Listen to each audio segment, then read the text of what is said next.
Shavua Tov, Beshem Hashem Naaseh Venatzliach en ce dimanche 25 du mois de septembre et 29 du mois de Elul, Shana Tova Umtuka, Bechol HaMaazinim Be'ezrat Hashem, Shiur acheté ce matin par Laetitia Sultan Layani. Aïkara pour la réussite spirituelle et matérielle, ainsi que la santé pour Laetitia et Jonathan, ainsi que tous leurs enfants, avec beaucoup de bonheur et une excellente année. Bracha ve'atzlacha bechol ma'aseh yedehem, yatzlichu v'yarvichu be'ezrat Hashem, d'être inscrit dans le livre de la vie. On commence tout de suite notre shiur en pensant à la réfouach shlema de tous les malades d'Israël, et bien entendu les nushmat kol mété Israël, et à vous-même avec une très grande atzlacha. Comme on l'a déjà répété à maintes reprises, nous sommes ce soir à la veille de Rosh Hashanah, un jour fatidique, un jour primordial, un jour décisif pour une année, qui aura des conséquences pour le meilleur comme pour le pire. C'est-à-dire que, comme vous l'avez tous compris, toutes les personnes qui se sont mariées cette année, qui sont tombées enceintes, qui ont gagné beaucoup d'argent, pour toutes ces belles naissances, ces événements qui ont eu lieu avec des Mazel Tov et des Siman Tov, ainsi que, de l'autre côté, ces mauvaises nouvelles qui ont frappé nos oreilles, le décès de personnes qu'on aimait, des gens de la famille, des accidents, et toutes les mauvaises choses qui se sont produites, tout cela a été décidé depuis Rosh Hashanah de l'an dernier, puisque nous clôturons aussi Shnat HaShmita. Et la reine, il est impératif de comprendre que Rosh Hashanah, c'est un jour des plus sérieux de l'année juive, et que nous avons intérêt à nous présenter devant Hachem dans une totale teshuva avant ce soir. Alors bien sûr, on pourrait poser la question, pourquoi, Be'etzem, il y a 30 jours qui précèdent Rosh Hashanah dans le monde des Slichot? Nous avons prié, nous avons fait ce matin Atarat Nedarim, Atarat Klalot. Nous allons nous préparer maintenant à aller au mikvé, couper nos ongles, le coiffeur, enfin pour celui qui a des cheveux encore, Be'ezrat Hashem, acheter un beau vêtement en l'honneur de la fête, dresser une table avec le plateau du Seder de Rosh Hashanah, y compris avec son sucre et son miel. Alors, il y en a qui prennent du miel, il y en a qui prennent du sucre. Ben Israël, il faut prendre du sucre et pas du miel, parce que le miel, c'est midatadine, enfin, toutes sortes de choses. Chacun ses minagim.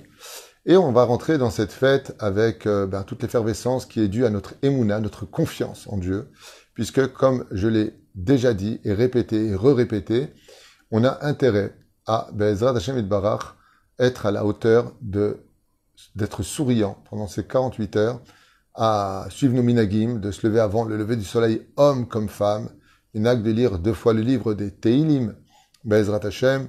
On évite de s'unir à sa femme pendant ces 2 jours de dîn, sauf si la femme a le mikvé qui tombe le premier soir ou le deuxième soir de Rosh Hashanah, où là il y a la mitzvah d'aller avec sa femme. Dans ce cas-là, il pourra y aller, mais si il peut éviter, si c'est pas le mikvé, t'avoua la bracha, c'est pas un jour pour cela dans l'absolu. Aval, si de l'autre côté le Yetzer Hara le prend au point de ne pas lui permettre de passer sa fête comme il le faut, il pourra aller avec son épouse malgré tout, en faisant attention de ne pas ressortir tamé, pour ceux qui comprennent. Et la reine, B'siyata d'Ishmaya, il va falloir nous préparer 30 jours pour arriver, bien entendu pas faire Teshuvah le jour de Rosh Hashanah, mais être déjà prêt à la Teshuvah le jour de Rosh Hashanah. Et c'est pour ça que les quelques heures qui nous mènent maintenant à la prière de Mincha et de Harvi de Rosh Hashanah sont aussi un moment particulier. Le Maguide de Douvna, comme l'a rappelé notre ami Jonathan Lalou, pour l'accouchement de sa femme Bezrat Hashem pendant Shabbat Kodesh, en rappelant cette histoire de Maguide de Douvna. Il raconte cette histoire d'un artisan qui vivait dans un royaume où le roi eut besoin un jour de ses services. Et il lui demanda, étant donné qu'il savait vraiment y faire, de lui préparer une gavia, une coupe de vin très particulière, qui serait plus belle que toutes les coupes de vin qu'on pourrait trouver dans toutes les boutiques de tout son royaume.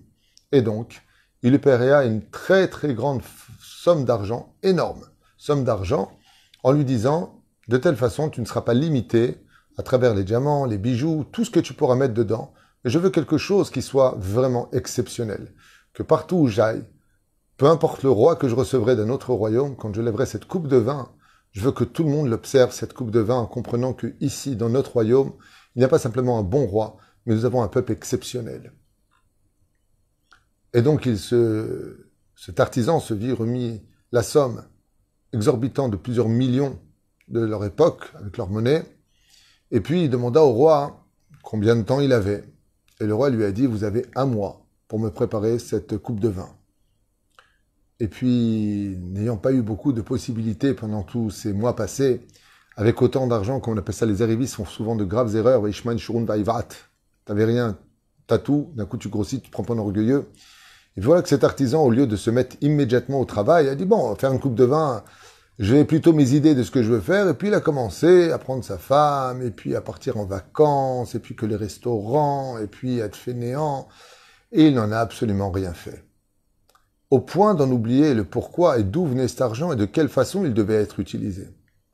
Et voilà que le matin, il reçoit une missive et on lui annonce que ce soir à 18h, il devra se présenter devant le roi avec la coupe de vin.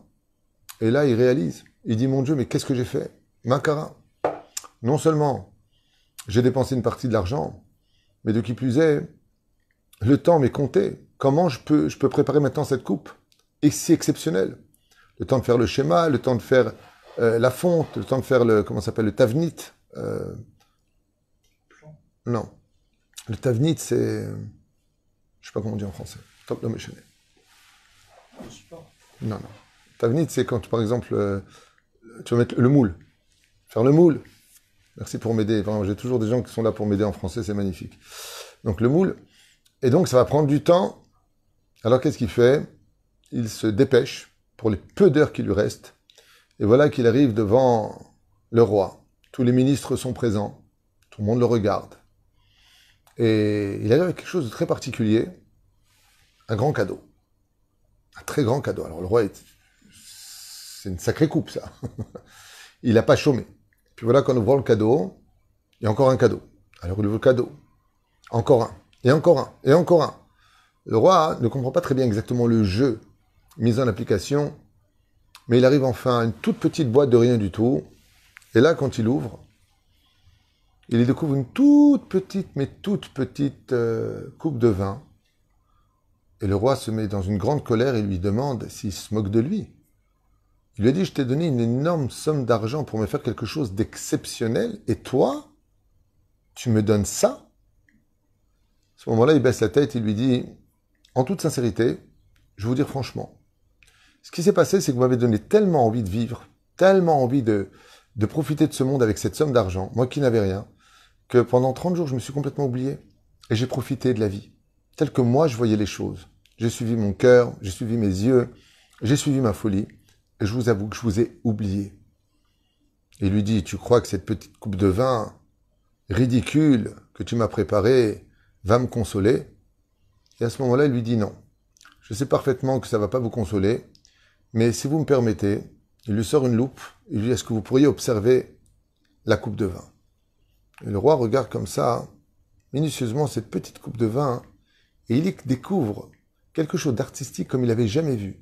Il y a des gravures dessus splendides, où lui-même est représenté dans une victoire. Il y a toutes sortes de choses qui représentent, en fin de compte, le contenu de son royaume. Alors il passe la coupe au ministre, qui se trouve à côté de lui, et il dit, mais c'est extraordinaire, mais c'est magnifique, mais c'est splendide. Alors, à ce moment-là, il lui dit, très bien, mais qu'est-ce que tu veux que je fasse cette coupe de vin? Je peux même pas mettre une goutte de vin dedans. Il lui a répondu, je vous ai préparé ça en quelques heures. Juste en quelques heures. Si vous me laissez encore 10 jours, je vous ferai exactement la même chose, encore plus beau, et cette fois, je ne vous oublierai pas. Et par contre, ce sera une coupe de vin où vous pourrez mettre au moins un demi-litre de vin. Et tout le monde la verra à distance. C'est pour cela que je vous ai préparé. Cette coupe n'est pas ce que je suis capable de faire, mais le potentiel de ce que je représente. Maintenant que je vous ai oublié pendant les 30 jours que vous m'aviez donnés, laissez-moi encore 10 jours qu'on appelle les 10 jours de pénitence. Ainsi, l'homme qui n'aurait pas eu malheureusement le temps, l'intelligence, la sagesse de faire teshuva, de se lever au slichot, de demander pardon à Dieu, quand il arrive à ce moment-là où le roi l'attend, ça y est, t'es convoqué, il faut que tu m'amènes maintenant le pourquoi de je t'ai donné la vie. Je t'ai donné la vie chaque jour. Et toi, qu'est-ce que tu en as fait? Tu l'as gaspillé. Alors on lui amène la teshuva des quelques heures qui nous restent. Et ça représente une toute petite coupe de vin de rien du tout. Et le roi dit, regardez, c'est vrai que cette coupe, c'est vrai que ma teshuva, elle n'a que quelques heures de préparation avant Rosh Hashanah, quelques heures de regret avant Rosh Hashanah. Mais malgré tout, elle est d'une grande valeur si vous l'observez, elle vient de mon cœur. Alors le roi des rois regarde la Neshama et il voit qu'Ebehemet, il y a toute sa volonté qui est inscrite dedans. Et l'artisan, le juif, dit à Dieu à ce moment-là, si tu es capable de voir qu'en quelques heures je peux changer, laisse-moi les 10 jours de pénitence pour me présenter avec Bezrat Hashem une coupe qui soit digne de toi, où Bezrat Hashem, le roi pourra montrer à tous les anges, tous les ministres d'en haut, Kamak Dola Teshuva Sheli Shunikra Yom Kippourim. Ainsi, Bezrat Hashem, même si malheureusement, ou pour des raisons de métro boulot dodo, de soucis, d'inquiétude ou de quoi que ce soit, nous n'ayons pas eu le temps de nous préparer au Yom Adin. Il y a marqué, Kayadoua, Sifrei Chaim Vemetim Unachim Lefanecha, livre de la vie et de la mort sont ouverts devant toi, et celui qui est Tzadik Gamour est inscrit dans le livre de la vie, celui qui est Racha Gamour est inscrit dans le livre de la mort. Les nations du monde seront jugées le premier jour, Israël le deuxième jour. Aval, les Bénonim, eux, seront Tlouim jusqu'à Yom Kippourim. Les Bénonim de Rosh Hashanah, Dieu va les juger. Et Bezrat Hashem, jusqu'à Yom Kippourim, il ne fermera pas et ne signera pas le psaq-din qui a été fait sur eux, le jugement qui a été fait sur eux. Dieu donne à ces artisans qui se sont oubliés le temps de 10 jours pour préparer une neshama avec toute la beauté et le potentiel, aussi bien spirituel que matériel, qui sont mis à notre service par le Créateur du monde chaque jour, parce qu'il suffit simplement d'avoir envie de faire teshuva pour ressembler à cette petite coupe si magnifique qui a mis en émoi le roi et ses ministres. Mais Bezrat Hashem, quand on passe à l'acte, comme c'est marqué dans l'Haftara de Yona que nous lisons à Mintra de Yom Kippourim, Vayarem Nasehem, Dieu a vu leurs actions. Il y a le potentiel, il y a la volonté et il y a le fait d'agir. Nous sommes dans le monde de la Asiya, le monde de l'action et non pas le monde de l'esprit, le monde de la philosophie. Dieu aime l'esprit et la philosophie, qu'à la condition en tant qu'homme, on l'accomplisse dans l'action.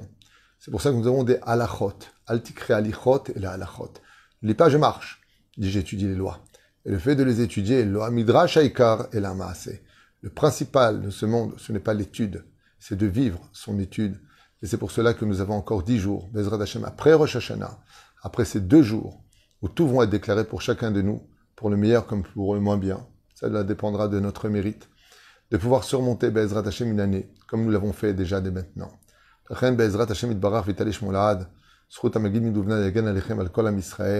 vous souhaitant, Bezrat Hashem, pour ces quelques dernières heures qui restent, eh bien, le temps de venir dans la paix, de vous appeler tous les uns et les autres, et de faire le shalom, lama, tout simplement parce que, comme on l'a lu,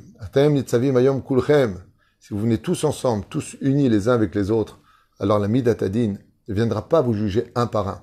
Elle viendra juger l'ensemble des choses. Et vos mérites se mélangeront tous les uns avec les autres au point que vous serez tous bénis de la bouche d'Hachem. La Chen Bezrat Hashem, tout le monde a son téléphone. Et on appelle les uns et les autres. Et on fait le shalom avant Rosh Hashanah. En donnant l'exemple, même si on avait raison. Prends l'exemple, tu donnes l'exemple à l'autre. Comme quelqu'un m'a dit en bas, ça fait plus d'1 an que je ne parle pas avec mon frère. Je lui ai dit, envoie-lui un message. Rosh Hashanah Sameach, que de bonnes xérot yeshuot venechamot, et n'attends même pas de retour. Et Bezrat Hashem, c'est ce qu'il m'a dit qu'il va faire. On ne nous demande pas de réussir, on nous demande de faire ce que l'on devait faire pour réussir en l'honneur de la Shrina. Si nous-mêmes on est capable de faire ce pas en l'honneur de Dieu, de mettre encore le plus de mitzvot sur la balance, encore jusqu'à ce soir, mettez du poids sur la balance, encore plus de mitzvot, encore plus de mitzvot, encore plus de mitzvot, et dites à Kadosh Baruch Hu combien vous l'aimez, combien vous le respectez, en tant que juif, Am Israël, Chai Vekayam, vous souhaitant une excellente année, Bezrat Hashem. Bracha ve'atzlacha bechol ma'aseh yedechem. Kol tuv u'leitraot. Shana tova.